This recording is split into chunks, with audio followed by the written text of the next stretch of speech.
Welcome back to Trinidad and Tobago. And Nicola Ramsaran is on the Morning Brew, and we talk about Shackled Freedom, schizophrenia, and this is all tied into the awareness of Schizophrenia Week. And when we think of schizophrenia, a lot of conversations have happened from the stigma to the stereotypes to embracing and to renaming, reorganizing the way we look at those affected by this diagnosis. Good morning, how are you? Good morning, I'm doing really well. Thank you for having me on. Nicola, you are the author of a book called Shackled Freedom. Yes. It's a book of poetry. It is. Tell me how this started and your desire to do this, linking it to schizophrenia. Well, it all started with my mum, because my mum suffered from schizophrenia, and I spent my life with her. I was her caregiver, and in 2017, she passed away, one day short of her birthday. She was 72. And after she passed away, my grief was very intense, I will say. And so in order to deal with my grief, what I had to do was to really take an inner journey. And as I went through my process of grief, I began to write as a way of healing. And as I wrote, each poem began coming out, because I needed to somehow understand the journey of our life together. And by the time I got to my 9th poem, I realized that I wanted the world to know the story, because there is a lesson about the disease. How difficult was it for you to understand as a child your mother being diagnosed with schizophrenia and being able to see past that and seeing the woman that you love and admire? Wow, that's a great question. When I was a little girl, you know, like let's say as a baby growing up until about I was, let's say 10 years old, she was just my mom. I just loved her.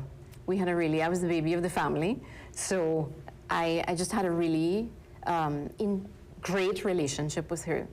And I didn't understand that she was ill.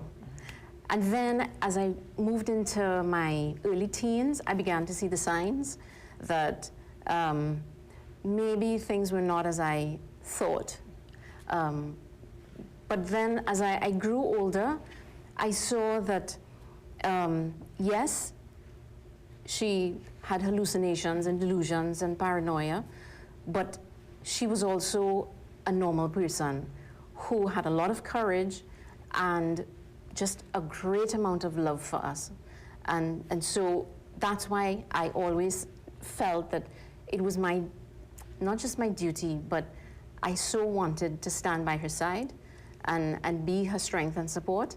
And we just enjoyed each other's journey together. We were great friends. In terms of the book, and I know when you let people read this book, this is a very intimate part of your life, an exposing part of your life. How difficult was that to share that? And people will be judgmental no matter what. It also is a scary thing, putting yourself out there.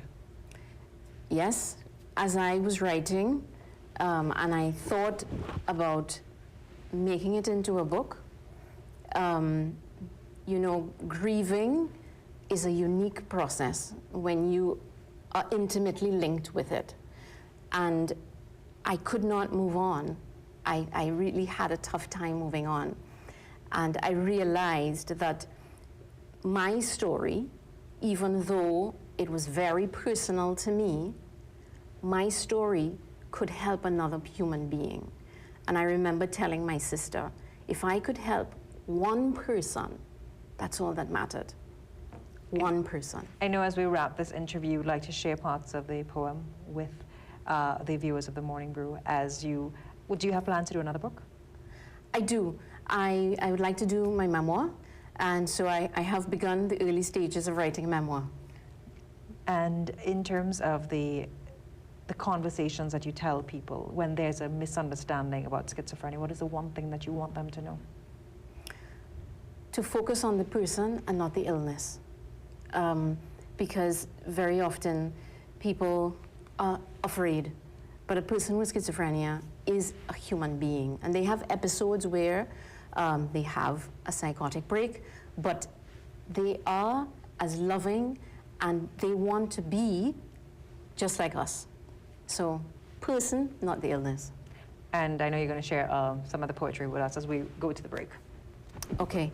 I will share Shackled Freedom, the title poem of my book, because it really is my mother's journey. If disease of the mind makes you suffer day and night, don't lose heart when all seems lost. There is indeed redeeming light in never giving up that infernal fight. There lies deep within you great might. And then you discover the beauty of your spirit. See, nothing need enslave you. You can in truth be free. It is about freedom. Thank you so much for sharing that moment with us. We take a short break. When we come back, we'll have more for you. Stay with us. This is the Morning Brew. Thank you so much.